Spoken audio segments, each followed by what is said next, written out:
Supplement Series, Episode 1, Creatine Edition. This week I'll be going over creatine, what it is, the pros and cons of it, and whether or not you should be taking it based on the information I'm about to provide. First, what is creatine? Creatine, put simply, is an organic compound that our body uses to recycle and replenish ATP, which, like most of you probably already know, is our body's #1 source of energy that we use for pretty much every daily activity. This information is particularly interesting for the weightlifters and bodybuilders / athletes of the world because of the benefits it can have on performance. This leads us to pro numero uno.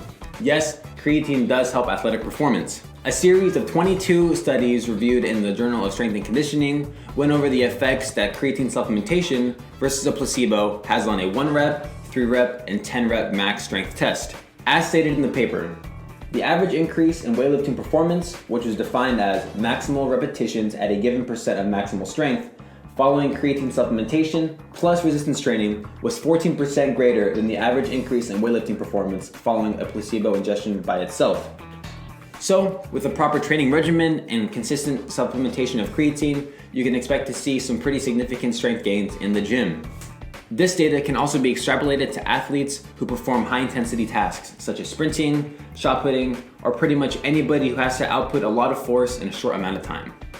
Pro numero dos. Creatine increases lean muscle mass. Don't get the wrong idea. There's a huge misconception that creatine on its own can make you big. That is not the case. The way lean muscle mass grows is by greater stimulation. So what creatine does is it aids in the amount of energy available for each workout, which in layman's terms means you can lift maybe 1 extra rep in each set, or maybe you're able to load up 5 extra pounds on a bench press, deadlift, or squat. At the end of the day, creatine plus a proper training regimen is what makes you grow and increase your lean muscle mass. That brings us to pro numero tres.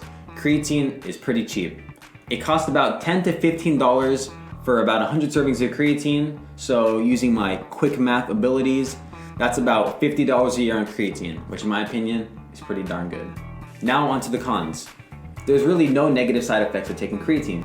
Like the majority of other supplements you look up and their negative effects, you'll get the common or typical liver damage, kidney damage, digestive issues, etc.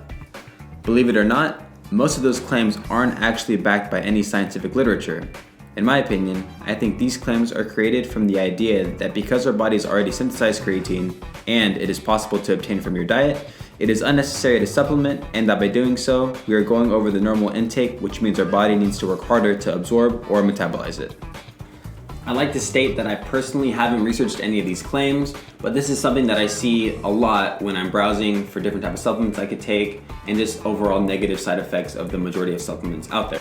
Now for the part you've all been waiting for, should you take it? In my opinion, I say why not? Creatine is one of the most researched supplements out there. Again, I would just like to reiterate that you can only reap the full benefits of creatine with a proper training regimen. Alright, thanks for everybody who tuned in. Next week, my boy Marn will be going over resveratrol and all of its nuances, properties, pros and cons, similar to this video.